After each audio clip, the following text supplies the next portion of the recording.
Sveiki, mėlyjeji. Šios laidos metu mes aptarsime Išėjimo knygos 5 skyrių. Kviečiu pasiimti Dievo žodį, skaityti drauge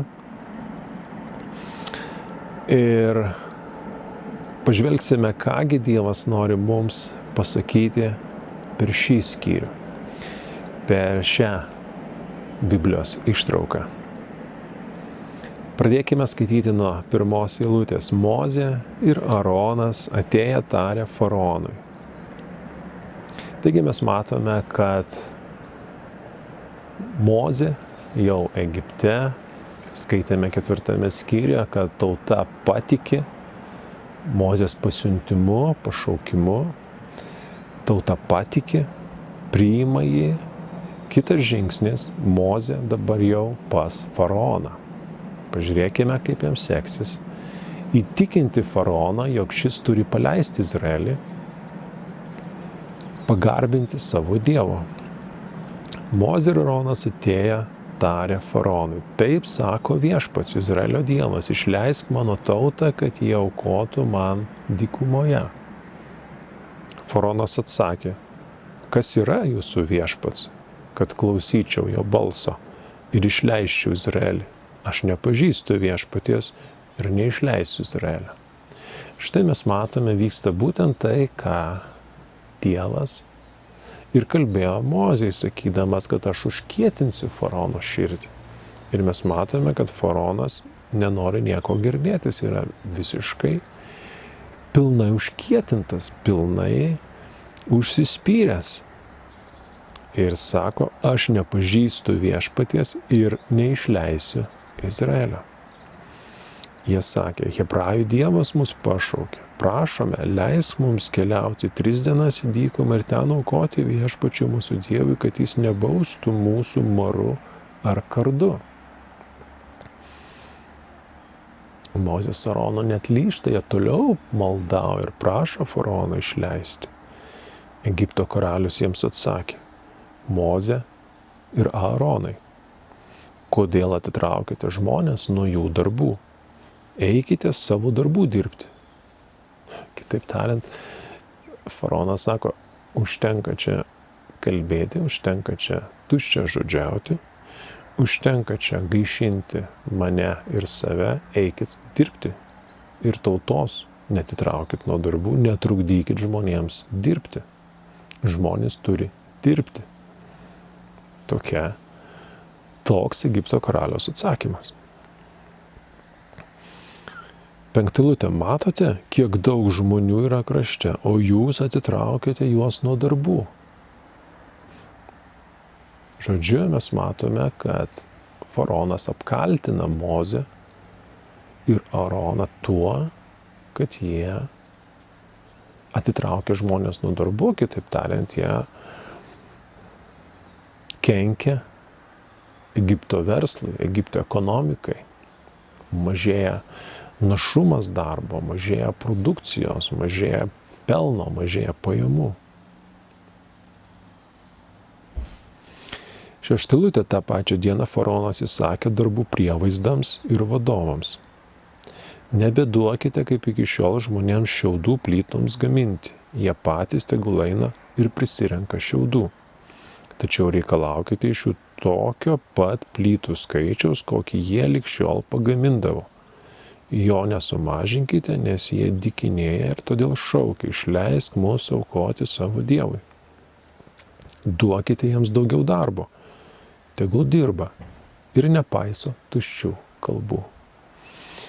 Taigi mes matome, kad šiuo atveju faraonui rūpi visų pirma jo ekonomika, pelnas ir jam visai nerūpi izraelitų noras garbinti savo Dievą.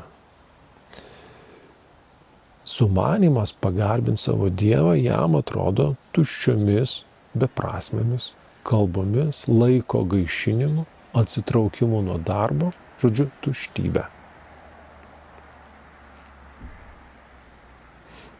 Ir šalia to jis užkrauna izraelitams dar didesnę naštą. Šiaudus plytoms gaminti iki šiol jie gaudavo jiems buvo tiekiami tie šiaudai, dabar jie tos šiaudus patys turi prisirinkti jų ir pagaminti tą patį plytų skaičių kaip iki šiol. Tai reiškia, kad jiems reikės dirbti daugiau, ilgiau, sunkiau, kad jie pasiektų tą patį rezultatą. Tai reiškia, kad tai užgrius dar didesnė našta ant izraelitų pečių.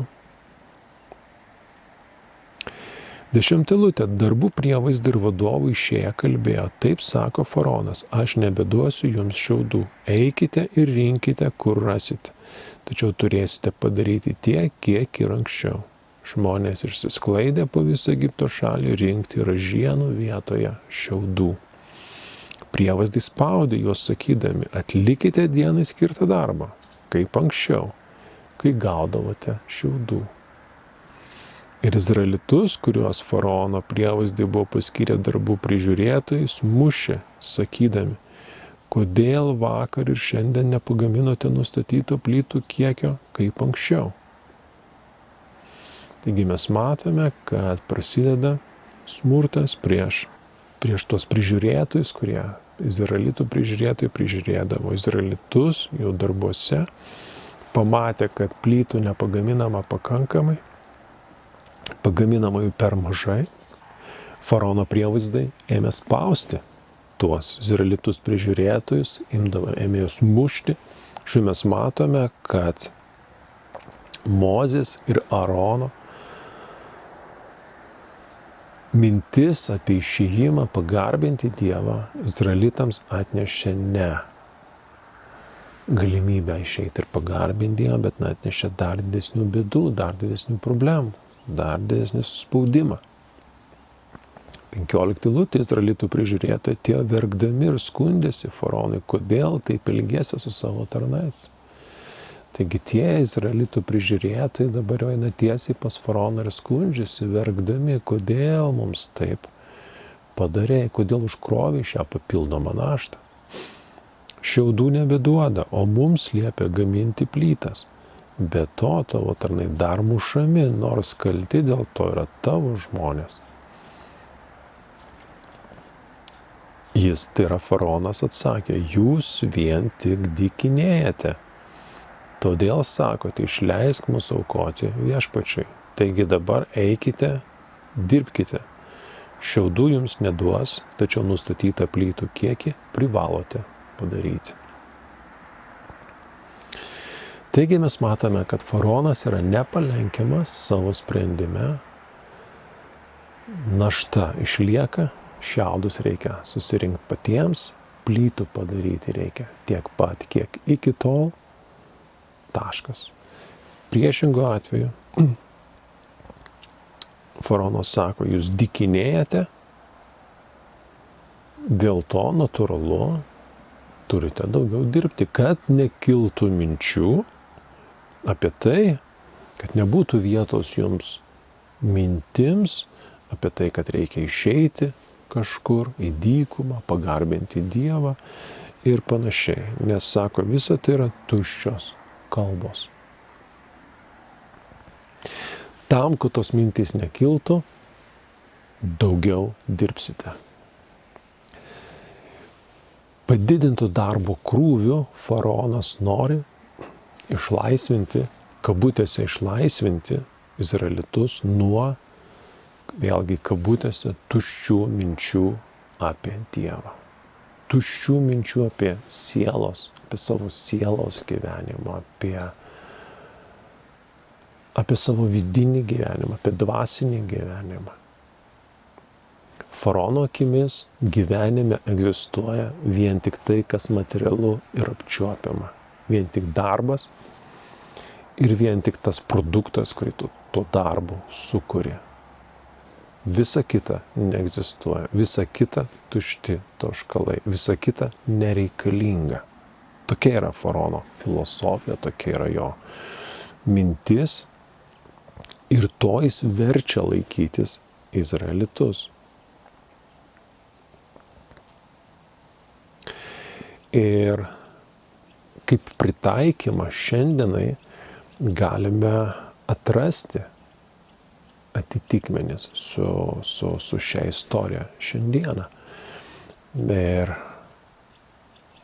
Egipto faraonas yra be jokios abejonės izraelitų priešas, jis yra prispaudėjas, jis yra vergvaldys, jis yra tas, kuris išnaudoja tos žmonės, kuris spaudžia juos, neteisėtai spaudžia tais darbo krūviais, kuriuos jis jiems užkrovė. Jie dirba ne savo, jie dirba Egiptui. Ir mes matome, kad šiandien mes taip pat turime priešą. Visų pirma, mes turime dvasinį priešą. Ir jo vardas yra velnias, šėtonas. Šventasis raštas vadina tą būtybę būtent taip, kuri priešinasi žmogui, kuri nori atitraukti žmogų nuo Dievo. Ir vienas iš būdų, kurį velnias iš tikrųjų naudoja šiandieną žmonės atitolinti nuo Dievo, yra būtent tai, ką mes čia ir matome. Darbai, rūpesčiai, jo ketinimas yra žmogų įsukti į šio gyvenimo poreikius, šio gyvenimo reikalus, šio gyvenimo rūpesčius, į darbus, į atsakomybės, į visokį tokį. Ir mes galime pastebėti, kad šiandieninio žmogaus gyvenimas yra nuolatinis bėgimas. Žmogus nuolat skuba, atrodo yra visko tiek daug sukurta, kad pagreitintų žmogaus problemų sprendimą, sakykime, atsiradę yra skalbimo mašinos, atsiradę indaplovės, atsiradę įvairius kiti prietaisai, mašinos, susisiekimas, lėktuvai. Mes matome, ryšys šiandieną yra ypatingai greitas. Viskas yra, atrodytų, žmogaus patogumui sukurta, kad viskas būtų greičiau padaryti. Ir atrodytų, žmogus turėtų turėti daugiau laisvo laiko. Bet įdomu, tačiau žmogus turi kaip tik mažiau laisvo laiko. Žmogus yra įsuktas į darbus, į reikalus, į reikalų tvarkymą ir panašiai. Ir galvoju, kaip taip gali būti. Ir to laisvo laiko, žiūrėk, šiandieną beveik kiekvienas žmogus skundžiasi, kad jis neturi laiko. Neturi laiko kažkokiem kasdieniam dalykam, jau nekalbant apie Dievą. Ir mes matome, kad ta situacija, apie kurią mes skaitome šiame 5 Išėjimo knygos skyriuje, labai panaši šiandieninė situacija, kai žmogus yra įsuktas savo reikaluose, darbuose ir neturi laiko apmąstymams, neturi laiko puoselėti savo santykio su Dievu, neturi laiko gilinimuisi į Dievą. Neturi laiko stebėti kūrinijos, kokia ji graži, kaip nuostabiai sukurta ir per tai pažinti savo kūrėją. Ir taip toliau mes matome, kad mes turime šiandieną tą pačią problemą, kurią anuomet turėjo izraelitai. Retas, kuris šiandieną skiria pakankamai laiko Dievui, skiria laiko įsiklausyti save, įsižiūrėti save, kelti tuos egzistencinius svarbius klausimus apie savo sielos gyvenimą, apie tikėjimą Dievu, apie amžinybę ir taip toliau. Šiandien žmogus dažną kartą neturi laiko net savo vaikams auklėti. Esame įsisukę į daugelį rūpesčių ir dalykų ir tai nėra kas kita kaip pagundimas, kaip velnio įrankis mus atitolinti, atitraukti, kaip faraonas sako, nuo tuščių kalbų, kas nėra tuščios kalbos, bet kas yra mums gyvybiškai svarbus dalykas – gyvenimas su Dievu, santykis su Dievu. Todėl, žvelgiant į Dievo žodį, aš manau, mums reikia sąmoningai save riboti, sąmoningai save sulaikyti nuo persidirbimo, nuo perdėto įsisukimų į rūpesčių, sąmoningai stabdyti save, sąmoningai atrasti laiko.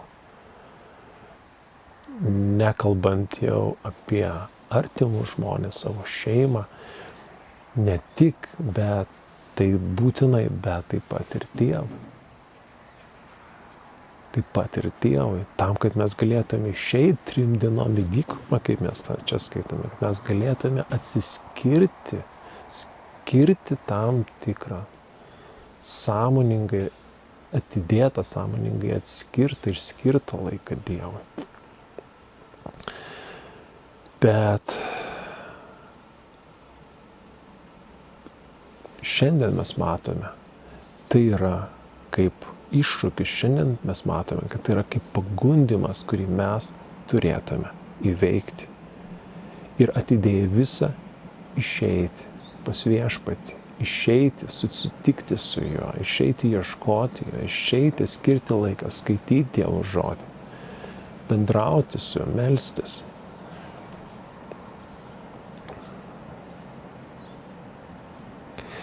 Taigi mes matome, kad tie prievaizdai, prižiūrėtojai nieko nepeša iš faraono, išeina nusiminę. Ir 19 eilutėje mes skaitome, Izraelito prižiūrėtojai matė esą patekę į sunkią padėtį, nes jiems buvo pasakyta, nemažinkite dienai skirto plytų kiekio. Išėję iš faraono jie sutiko Mozę ir Aroną, kurie jų laukia. Ir tarė jiems, Viešpats te pažvelgia ir tegul teisia. Jūs sukėlėte faraono bei jo tarnų neapykantą mums, įduodami kardą jų ranką, kad mus išžudytų. Taigi izraelitai prižiūrėtojai dabar jau išėję iš faraono sutinka Mozę su Aronu, apkaltina juos, sako, jūs sukėlėte faraono bei jo tarnų neapykantą mums. Jūs esate kalti dėl to, kad kardas prieš mus pakilo, kad mus išžudytų. Taigi mes matome, kad viskas klostosi ne taip, kaip Mozė ir Aronas galėjo tikėtis. Čia tauta tiki, kad Mozė pašauktas išvesti, čia tauta kaltina Mozę, kad jis atėjo juos išvaduoti, nes sukyla didesnės problemos. Ir tai visą laiką vyksta žvelgiant trumparegiškai. Kai Dievas kažką daro dažną kartą, jo veikimas yra ilgalaikiai perspektyvai. Ir tame ilgame laike esama visko. Ir išmėginimų, yra sunkumų, reikalinga kantrybė, reikalingas pasitikėjimas. Ne viskas vyksta akimirksniu. Ne viskas vyksta staiga. Reikia išlaukti, reikia iškęsti, reikia įsitvirtinti tikėjime, reikia pasitikėti Dievu, reikia laukti, melsti, viltis. Ką daro Mozė? 22 eilutė. Mozė kreipėsi į Viešpatį. Viešpatį, kodėl taip piktai pasielgei su šitais žmonėmis? Kodėl siuntei mane?